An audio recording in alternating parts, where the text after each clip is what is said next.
Olá, estudantes da segunda série! Tudo bem? Nesse vídeo vamos falar sobre crônica. Objetivos, então: ler e interpretar crônicas, reconhecer a temática dos textos, debatendo os temas com os colegas, e inferir informações implícitas no texto. Vem cá, uma perguntinha como sempre para começarmos bem a aula, é claro. Enquanto leitor, você consegue aí, você mesmo, definir o que é ser um bom cronista? Pensa um pouco. Acredita-se que são aqueles que conseguem perceber, no dia a dia de suas vidas, o quê? Impressões, ideias ou visões da realidade que não foram percebidas por todos. Mas veja, qual é o material da crônica? É algo do cotidiano, do dia a dia. Então, enquanto gênero textual, nós já sabemos que a crônica versa sobre algo do cotidiano, do dia a dia. Por vezes pode ser o quê? Uma nota no chão, um pássaro na janela, uma fotografia, aquele alguém especial que te mandou uma carta. Tudo pode suscitar ao cronista escrever uma boa crônica. E você? Pensa comigo, se fosse escrever uma crônica, que fato do seu dia a dia te motivaria? Olhe bem para mim e responda. Exatamente. Um fato que de uma memória boa, né? De uma memória positiva. Posso escrever algo triste? Pode, mas procure assim privilegiar as coisas mais marcantes na sua vida. Combinado? Quais são, então, prof, os principais cronistas brasileiros? Cronista é aquela pessoa que escreve a crônica, o autor.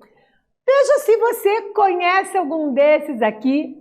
E mais, venho te perguntar se você já leu crônicas desses autores.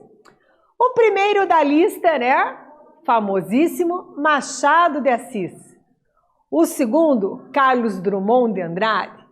Rubem Braga, tem um livro até 200 crônicas escolhidas, você pode começar por esse.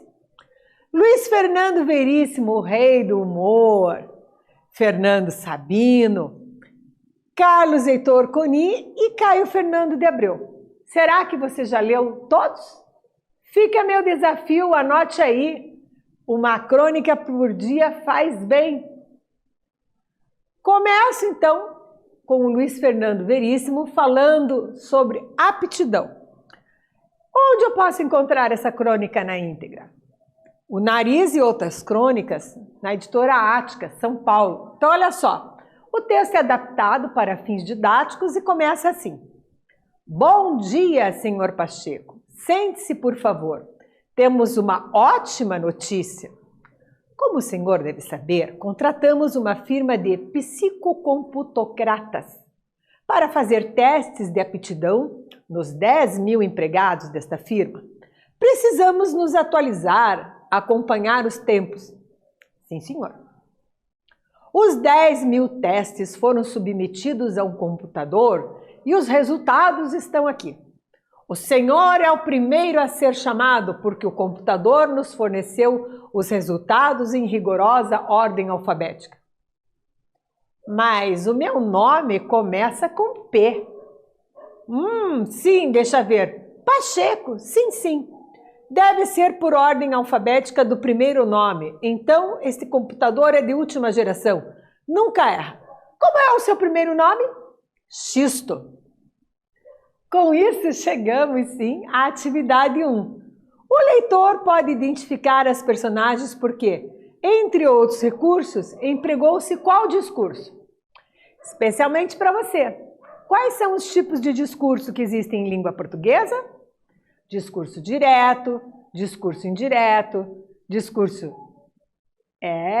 não vou dar spoiler, vou deixar você pensar, te peguei agora, né? Faz aí que eu te aguardo.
Retornei, voltei para gabaritar contigo a questão.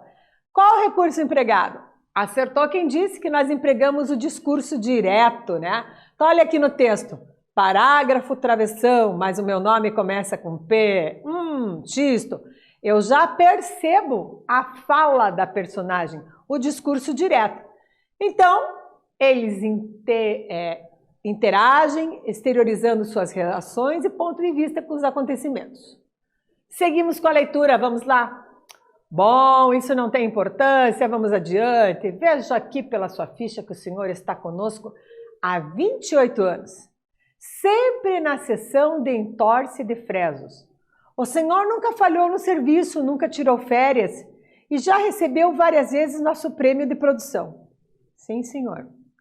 O senhor começou na seção de entorse de fresos como faxineiro, depois passou a assistente de entortador, depois entortador e hoje é o chefe de entorte. Me diga uma coisa, o senhor nunca se sentiu atraído para outra função além de entorte de fresos? Nunca achou que entortar não era bem sua vocação? Nunca, não, senhor. Pois veja só, o computador nos revela que sua verdadeira vocação não é o entorte de fresos, e sim o bistoque de tronas. O senhor é um bistocador de tronas nato, segundo o computador, não é fantástico? E ainda tem gente que critica a tecnologia. Sim, senhor. Atividade 2. Releia. Então, atenção ao fragmento aqui. Me diga uma coisa, o senhor nunca se sentiu atraído por outra função? A colocação do pronome oblicomê na oração é considerada correta dentro da norma culta? Lembrando quais são os pronomes átonos oblíquos? Você consegue lembrar? Então, ó, me, te, se, nos, vos, lhe, o, a. São os pronomes átonos oblíquos, ok? Então, eles podem aparecer, né? Antes do verbo, no meio do verbo, depois do verbo. E nós chamamos isso de colocação pronominal. Então, nós temos próclise, mesóclise ou ênclise. De posse deste feedback, faz aí, que eu te aguardo aqui.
Voltei. Olha só. O que eu observo aqui? Que a gramática normativa não admite que o período seja iniciado dessa maneira, pelo pronome ato no oblíquo. Embora, sim, seja uma construção o quê? Frequente na linguagem coloquial. Lembrando para você que não se inicia frase nenhuma com pronome ato no oblíquo. Me, te, se, nos, vos, lhe, né? Professora, e o ou a? O ou a só quando forem artigos, tá? Quando ele estiver representando ele ou ela, ele é pronome. Então aqui, ó, seria diga-me o correto, ok? Seguimos com a leitura do texto. O senhor, a partir deste minuto, deixa de entortar. Sim, senhor. Só tem uma coisa, senhor Pacheco. Nossa firma não trabalha com tronas. Pensando bem, ninguém trabalha com tronas hoje em dia. Olha, tanto faz. Eu estou perfeitamente satisfeito no entorte e faltam só 20 anos para me aposentar. Então, a firma gasta um dinheirão para descobrir a sua verdadeira vocação e o senhor quer jogá-la fora? Reconheço que o senhor tem sido um chefe de entorte perfeito. Aliás, o computador não descobriu ninguém com aptidão para o entorte. Vai ser um problema substituí-lo. Mas não podemos contestar a tecnologia. O senhor está despedido. Por favor, mande entrar o seguinte e passe bem. A atividade 3 diz o quê? Uma retomada de um fragmento. Então vamos ler. Vai ser um problema substituí-lo, mas não podemos contestar a tecnologia. O que nós podemos inferir sobre a atitude do chefe? O que você acha? Justifique a sua resposta, né? Quer dizer, o que você acha dessa atitude do chefe aqui? Você acha que ele estava com a razão, que ele estava enganado? O que você infere sobre isso, né? Todo o procedimento dele, né? O que você inferiu? Faz aí, que eu te aguardo aqui.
Voltei, gabaritar contigo a atividade 3.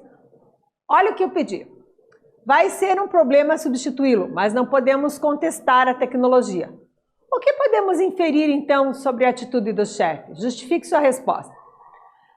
A confiança do chefe é desmedida no computador e criou um problema. Então, olha só como eu percebo isso, né? Retomando o texto, ele diz, me diga uma coisa, o senhor nunca se sentiu atraído por outra função? Nunca andou? Daí ele diz nunca. Aí ele coloca, o computador nos revela que sua verdadeira vocação não é o entorte de fresos, e sim o bistoque de tronas. E o senhor é um bistocador de tronas nato, segundo o computador. Então, sempre ele está colocando, ó, segundo o computador. E tem gente que critica a tecnologia, tá? Aí, na continuação da leitura, eu vejo bem, ele coloca assim, que ele vai deixar dessa função, e aí ele diz aqui, aliás, o computador não descobriu ninguém com aptidão, vai ser um problema substituí-lo. E ele coloca esse trecho aqui, ó, mas não podemos contestar a tecnologia. E aí encerra o assunto. Então, a confiança desmedida do chefe no computador criou um problema o quê? De ter que substituir um empregado modelo, como cumpridor das suas funções, como o próprio texto diz, e ele estava, o funcionário, muito contente com as suas atribuições na sua função. Vamos falar um pouquinho das características da crônica. Você está lembrada quais são? Então, vamos ver. Primeiro, em relação à linguagem. Que linguagem você acha que a crônica utiliza? É uma linguagem o quê? Coloquial. E como é essa linguagem, prof? É uma linguagem descontraída, mais próxima da informalidade. E eu percebo aqui, ó, até no exemplo, ó, me diga uma coisa. Então, na linguagem coloquial, eu posso, inclusive, usar, né, a norma não padrão. Então, isso é uma das características. Cada parágrafo é cheio de humor e de ironia. Será que isso é verdade? Vamos ver aqui, ó, retomando o texto, eu digo, ó, aliás, o computador não descobriu ninguém com aptidão para o entorte, vai ser um problema. Então, reconheço que o senhor tem sido um chefe de entorte perfeito. É o quê? Uma ironia. Se ele é perfeito, por que ele não serve mais para a função? Então, eu confiro aqui e percebo que sim, existe ironia, existe humor. É um tema contemporâneo? Sim, é um tema contemporâneo. Trabalha com um fato cotidiano, ou seja, um fato do dia a dia? Sim, é o dia a dia de uma empresa, né, que está tentando inovar em tecnologia e o chefe acredita piamente lá que o computador não erra. Faz uso de poucos ou nenhum personagem. Nós vemos ali quem? O funcionário e o patrão, praticamente. E o texto? Você achou que o texto é rápido e objetivo? Qual foi a tua observação sobre o texto? Sim, ele tem essa característica mesmo. No geral, as crônicas têm algumas outras características, a saber, a principal delas é sempre em relação à temática, né? E essa temática, o cotidiano, é o grande assunto deste gênero. Personagens e situações colocam-se de maneira como ficcional, fictícia, de mentirinha, vamos dizer assim, embora sejam trabalhadas as temáticas do cotidiano, em que se realizam reflexões sobre o comportamento humano. Você percebeu nessa crônica uma reflexão sobre o comportamento humano? Qual foi? Sim, ele acredita piamente na tecnologia, embora, ironicamente, vá mostrando que não usa a ordem alfabética, né? O nome do cara é com a letra P. Aí ele tenta dizer que é do primeiro nome, você vê que é com a letra X.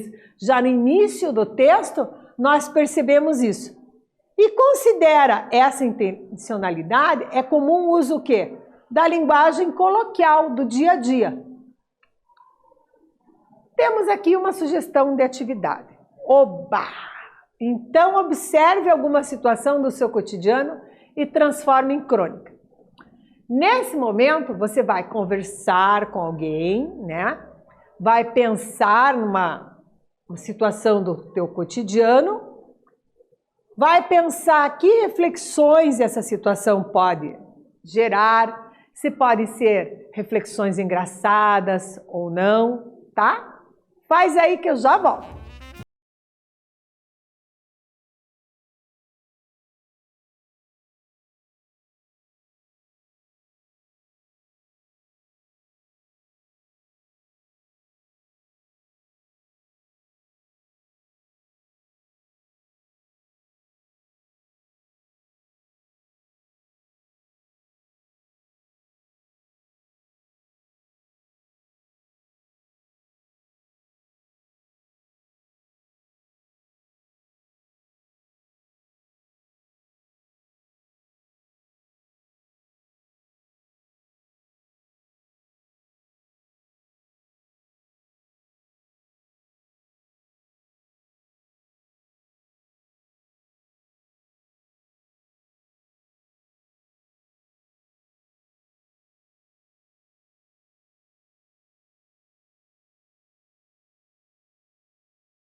anotei, olha só. Você já pensou na situação do cotidiano, do dia a dia? Agora é momento de lembrar-se de quê para compor a sua crônica? De usar uma linguagem simples, direta e principalmente o que, prof? Observar os tempos e modos verbais no texto. Sua crônica pode ser mais reflexiva sobre uma situação ou engraçada. Fique livre para criar, aproveite essa experiência. O que aprendemos? Lemos e interpretamos uma crônica, analisamos o significado das palavras dentro do texto e inferimos informações implícitas no texto. Produzimos uma crônica. Neste vídeo falamos sobre crônica. Espero que vocês tenham gostado e até breve.